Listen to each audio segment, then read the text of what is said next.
Gimal Amud Aleph. Kashia de Rabbi Meir, il a une contradiction dans les paroles de Rabbi Meir, puisque dans la deuxième braïta, il nous dit à partir du moment où les gens viennent s'installer pour manger, c'est-à-dire après Tzeta Kochavim. Et dans la troisième braïta, il dit à partir du moment où les Kohanim se trempent dans le mikvé. Donc c'est avant le Ben Hashmashot. Donc on a une contradiction par rapport au début du Zman Kriyat Shema. Très Tanaï Aliva de Rabbi Meir. La Gemara nous dit, alors il y a deux Tanaïm qui discutaient, qui n'étaient pas d'accord sur les paroles de Rabbi Meir. La même chose pour Rabbi Eliezer. Rabbi Eliezer, Kashia de Rabbi Eliezer à Rabbi Eliezer, il y aura une contradiction dans les paroles de Rabbi Eliezer. Pourquoi? Parce que dans la Mishnah, il a dit, Beshak Shakonim Nichnasim, Lechol Bitrumatan. C'est Tzeta Kochavim. Et dans la Braïta, il dit, Misha Shekidesh Hayom, c'est-à-dire l'entrée de Shabbat, c'est avant Tzeta Kochavim. Très Tanaïa Liva de Rabbi Eliezer, on va répondre de la même manière qu'il y a deux Tanaïm qui sont en marloquette sur les paroles de Rabbi Eliezer. Mais on peut donner une deuxième réponse qui est plus sympathique, on va dire. Veiba et Tema, et si tu veux, je te dirais, Recha Lav Rabbi Eliezeri. La Recha, c'est pas du tout Rabbi Eliezer. Pourquoi? Qu'est-ce qu'on a vu dans la Mishnah?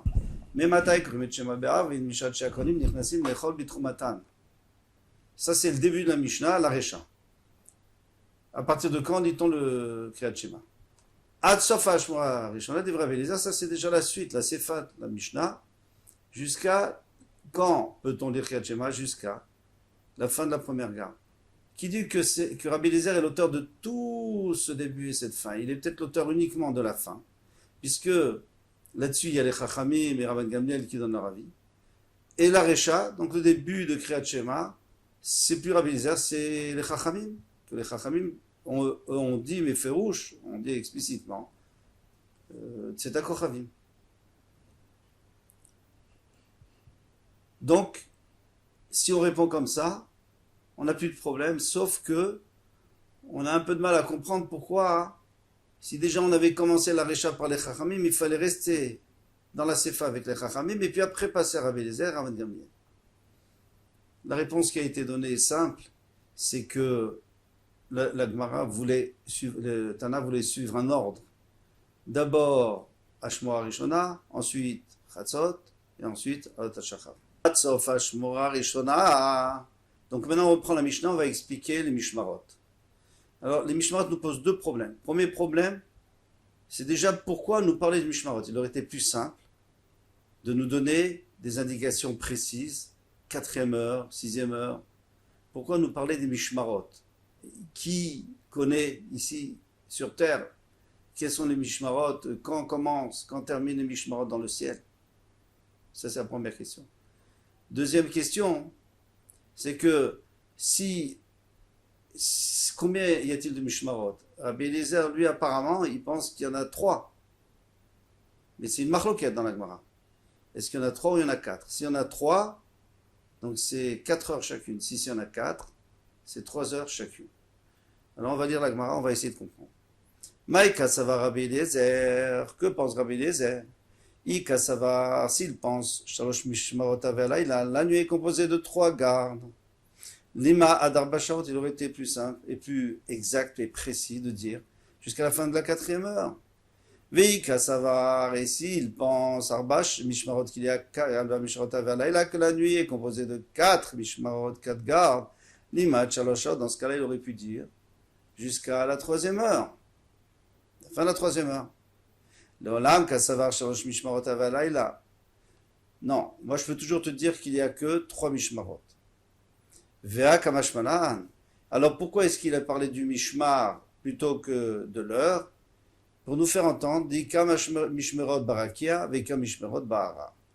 Que de la même manière qu'il y a des gardes dans le ciel, comme on avait dit, des gardes qui permettent aux malachim de faire des louanges à Hachem, et bien de la même manière, il y a des gardes sur terre, et ces gardes, on va les donner, on va les expliquer. Et donc, l'être humain peut tout à fait savoir la première garde, la deuxième garde, dans le ciel, il peut tout à fait deviner. Détania, parce que nous avons vu dans une braïta, Rabbi Eliezer Omer, Shalosh Mishmarot Ave Alayla. Il y a 3 gardes qui composent la nuit. Ve'al kol mishmar mishpar yoshev, HaKadosh Baruch Hu ve'shoek ke'ari. Et pour chaque garde, Hachem s'installe et rugit comme un lion. Chez Neymar, comme il est dit, Hachem imaror meshag. Donc il y a déjà un passage qui dit que Hachem, du ciel, va rugir. Ou Mimon Kocho, Iten Kolo. Un deuxième passage qui dit Mimon Kocho, de sa résidence sainte, il va donner de la voix. Ça fait déjà deux. Shaog Ishag al Naveu. Rugir, il va le rugir sur sa résidence terrestre, sur le Beth Amikdash qui a été détruit. Donc on voit qu'il y a trois rugissements, et Rabbi Eliezer nous apprend qu'ils correspondent aux trois Mishmarot. Et elles servent à quoi? Elles servent à dire aux Malachim, très bien, vous êtes en train de me louer Chazak, mais moi, et mes enfants sont en galoute, Vesimana Davar, et si tu veux savoir quand est-ce que les Mishmarot ont lieu, Mishmar Shona Chamor Noer. La première garde, on entend l'âne qui brée. Shnia Klavim Tsuakim. La deuxième, on entend les chiens qui aboient. Shlishit Tinok Yonek Misdeimo. La troisième, le nourrisson tête de sa mère. Visham Isaperet Imbala. Et une femme discute avec son mari puisqu'on vient de se réveiller. Maïka Chashif. Il demande, alors là on a un problème parce que est-ce qu'on parle du début, quand est-ce qu'on entend le bruit le braiement de l'âne, etc. Est-ce que c'est au début de la garde, à la fin de la garde, au milieu de la garde? Mike Rajiv Rabbi Eliezer, Trilat Mishmarot, si tu me dis que c'est le début de chaque garde qu'il est en train de nous indiquer avec ses bruits, avec ses sons, alors dans ce cas-là, Trilat Mishmarot Rishona Simana Lamali, je n'ai pas besoin de signe pour la première, puisque la première, Urtahu, c'est à partir du moment où c'est encore Avim, je sais que la nuit commence. Sauf Mishmerot, au contraire, il veut nous indiquer les fins des gardes, Kachashif. Sauf Mishmar Achona Alamali, pourquoi ai-je besoin qu'on m'indique la fin de la dernière garde? Simana Yemamaou, le signe Ilsam, c'est dès qu'il fait jour, dès qu'il y a donc la Moudashacha. Et la Chashif, sauf Mishmar Arishona. Donc on propose que lui il nous indique la fin de la première garde. C'est intéressant pour savoir le din de Rabbi Eliezer. Trilat Mishmera Acharona, la fin de la dernière garde pour savoir Alot HaShachar. Ve'emtsaï d'emtsaïta chatzot, comme le din de Chachamim. Ça, ce serait la réponse. Mais on a un petit problème, c'est que il faudrait dire que la femme parle avec son mari au début de la troisième garde, c'est-à-dire à 2h du matin, c'est un peu bizarre. Mais si tu veux, je te donnerai une autre réponse. Kulu sauf Mishmarot Kachashi. En fait, lui, il veut nous indiquer que les fins des Mishmarot. Alors dans ce cas-là, on a compris le début, c'est pas nécessaire puisque c'est la sortie des étoiles. Vechitema Acharona Lotzarich. Mais si tu me dis, alors, et pourquoi la dernière? Pourquoi nous dire la dernière? Puisque c'est Alot HaShachar. Les Ma'inav Kamina, à quoi cela nous sert-il? Les Mikre, Kriyat Shema, pour pouvoir lire Kriyat Shema, les Man, une personne, des Gané Bevetafel, qui est couché dans une maison obscure. Velo Yadazman Kriyat Shema Emat, et il ne sait pas quand a lieu Kriyat Shema, il ne voit pas le Hamoud HaShachar.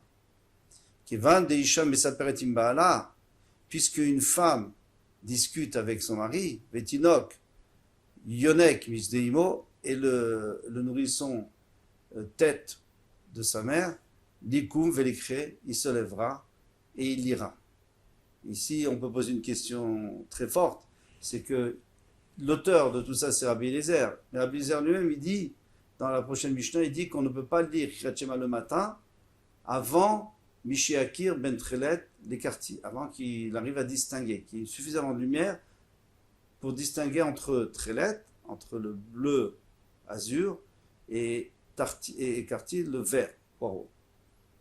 Si on dit comme ça, alors pourquoi il nous dit que je vous indique la dernière garde pour pouvoir lire lorsqu'il fait sombre, mais lorsque quelqu'un est dans l'obscurité, mais s'il est dans l'obscurité, même s'il sait que c'est Alot HaShachar, il n'a pas le droit de lire puisque c'est pas encore Mishé Yakir. Et la réponse de Tosfot, c'est quand on a dit Likoum velikre, c'est-à-dire il doit se laver les mains, s'habiller, se préparer, et à ce moment-là, il aura déjà la possibilité de reconnaître Mishiakir, et à ce moment-là, il pourra dire Kriyat Shema. Rabbi Yitzhak Bar Shmuel a dit Mishmeh de Rav, en nom de Rav, Gimel Mishmerot Avo Alayla. La nuit est composée de 3 gardes. Valkol Mishmar Mishmar Yoshev Akadosh Baruch Hu Veshoek Ke'ari.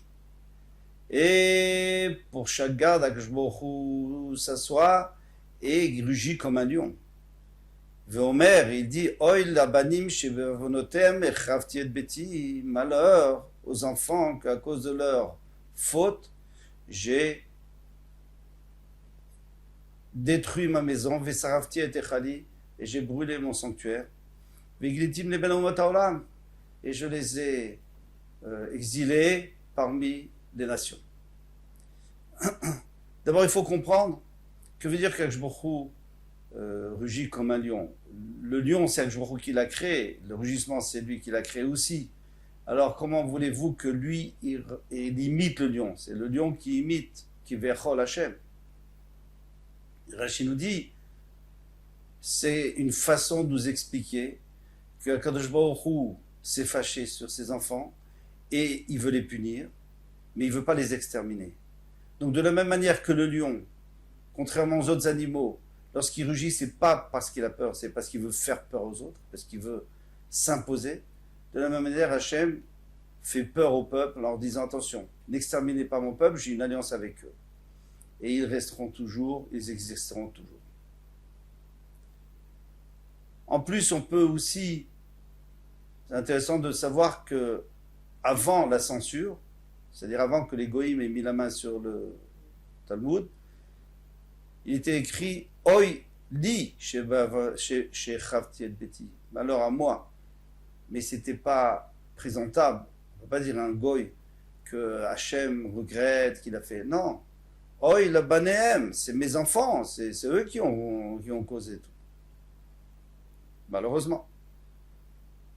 Tania Rabbi aussi, il y a une braïta qui nous enseigne, on nous donne de Rabbi aussi, pas machat alartim haïtim aler bader. Un jour j'étais en chemin. Et je